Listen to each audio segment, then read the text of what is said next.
Joining us now for reaction is Molly Hemingway, a senior editor at The Federalist and Fox News contributor, and Congressman Brad Sherman, a Democrat from California. Great to see both of you. Congressman, what's your reaction to what President Trump said specifically about the DNC allegation that Donna Brazile makes in her new book about what Mrs. Clinton did to perhaps disenfranchise Bernie Sanders? Well, the president doesn't want to talk about it, the details of his tax plan. He wants to shift over to here. Well, he did talk about that. We're going to get to that. But on this issue first, we're going to get to the tax plan. When you talk about a job-killing, deficit-exploding tax plan that's going to crush our economic growth, and you want to get a shift over to the fact that the DNC maybe favored Hillary, you know what? The RNC didn't favor Trump, favored his opponents. It was rigged both ways. He often talked about how the Republican Party was rigged. The fact of the matter is, I don't think it influenced things very much. And if you look at the details of what Donna Brazile is talking about, it's mostly how she was constrained in her efforts to build state and local party organizations. There were not expenditures from the DNC that helped Hillary before the nomination. But look, we've known for a long time, but so you're just, and Bernie was very aware, and I campaigned with him, and he was campaigning. I just think it's fascinating that Democrats, after all this time and dealing with all this muck from the Clintons, you guys still defend him. Like, after all this time, they've put the party through an impeachment. He lost his bar license. You had the era of big government is over thing with the Republicans. Then it was on to one of the most embarrassing losses for a Democratic candidate that I can remember.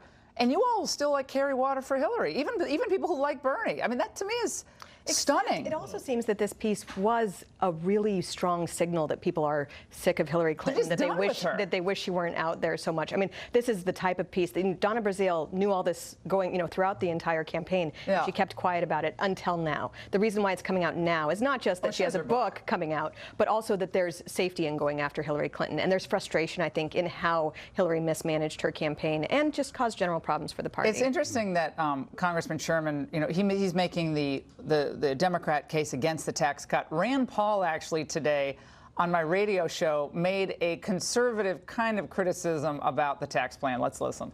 Let's watch. We are going to have an immediate cut to 20% in the corporate tax rate, and that's going to be huge. For the individuals, it's not as good as I would like. I would like to see every individual up and down get a lower rate, and particularly on the top part of the spectrum, because the top part of the spectrum pays most of the taxes. Yeah, I'm getting hammered. You do not cut the top 1%, you don't really have a significant tax cut. Not a significant tax cut. There are a lot of concerns. I'm getting a lot of ping, ping, ping. No, this is not real. This is not real tax cutting, because the people who pay most of the taxes, of course, are the upper income earners. It's not to say that there aren't really good things in this bill. There are, but this is not that dramatic. I mean, I think people were looking for something really big, dramatic reform, and it's really big in its ability to destroy our economy by taking $1.5 trillion out of the capital pool, unavailable for investment by business. It's going to be spent? What are you talking about? We're going to each family is going to get $1,180 back from this. So you don't believe that? So you believe that the economy is going to plummet because of this? This is a dramatic reduction in investment in infrastructure, a dramatic reduction in money available for business expansion. So you don't think there'll be growth? And it's going to cut the value of homes by 10%, according to the Moody's study just for these. 10% cut in home values in major metropolitan areas. So you actually think the economy will? You think? I just want to understand. You think the economy, after this tax cut is passed, and it will be, it's some form like this, it will actually contract? Our GDP No, I'm saying that the rate of economic growth, the anemic 2 to 2.5%. What we had under Obama, you mean?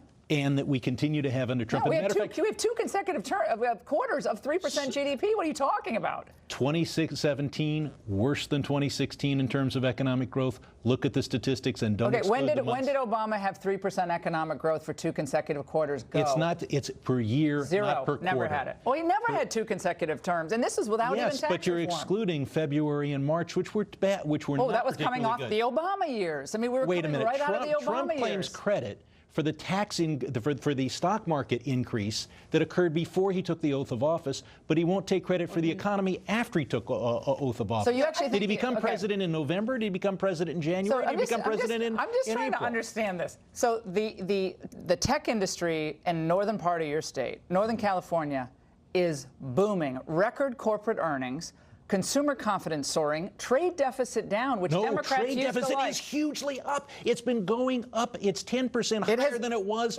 last year. Month to month, the trade deficit for the first time in years is actually starting to contract. Wrong. And we actually have a president who's going to do trade work now, which you agreed with when you were with Bernie Sanders. He finally talks doing trade loud right. and does nothing. He's done nothing except kiss up to Xi, and we have every single month he's been in power, we've seen the trade deficit with China grow. Well, of course it's going to grow until we actually put tariffs on Chinese goods. Well, he's not going to do it. Well, I certainly hope we do. Molly, on this issue of, let's move on to Rex Tillerson. I thought it was interesting when I asked the president, is he going to be with you for the duration?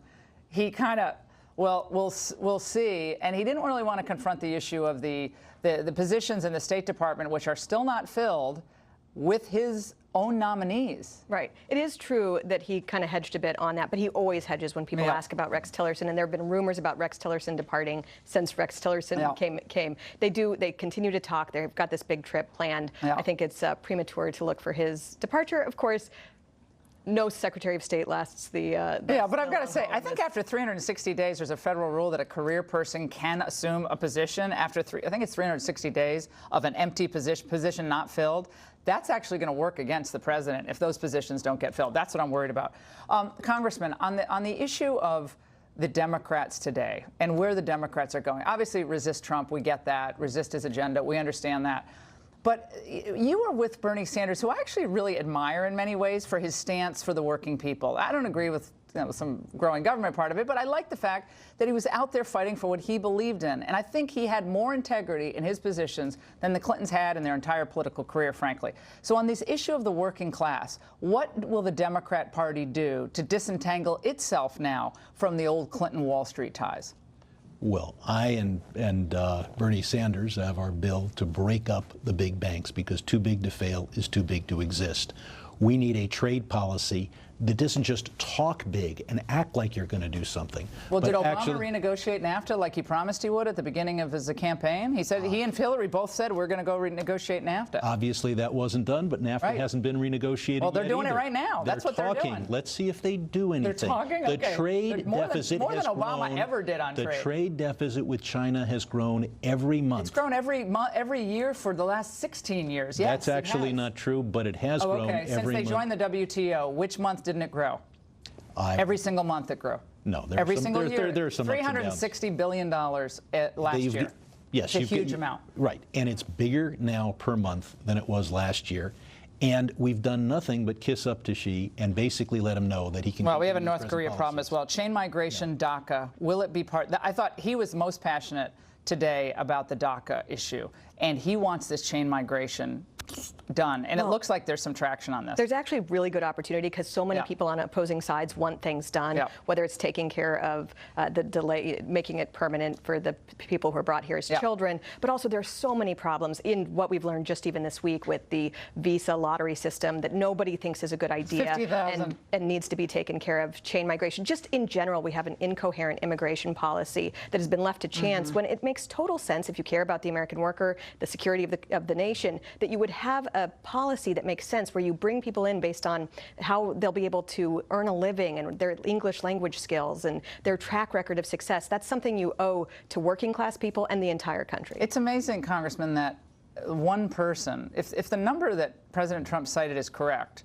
one person who's brought here on a lottery visa can then act as a magnet of sorts for his or her family members, and it could be mother, father, aunt, uncle, brother, sister, who have no connections to the United States except for that lottery winner. So one person could bring in 10, and then those 10 can also bring in each of them. It becomes this web of chain migration, and that is what has exploded immigration in the country. When you look at the chain migration, when I think the president is right, that until this became kind of a recent issue, not that many people were talking about it. Well, and immigration is great. And if you look at, other countries like Canada and Australia that do it based on merit, it's not about the numbers even per se, although you can have debates about that, but just the quality of people, how they are brought in and how they work with the people who are here. Chain migration is not new to discussion. They used to use the term anchor baby, which is the same issue. It's just a different marketing term. Well, that's one's dealing with the immediate family and one's talking about the extended. No, family. we're talking about aunts, uncles, grandmother, grandpa, second cousin twice removed. In any case, what we need is comprehensive immigration reform. I supported it.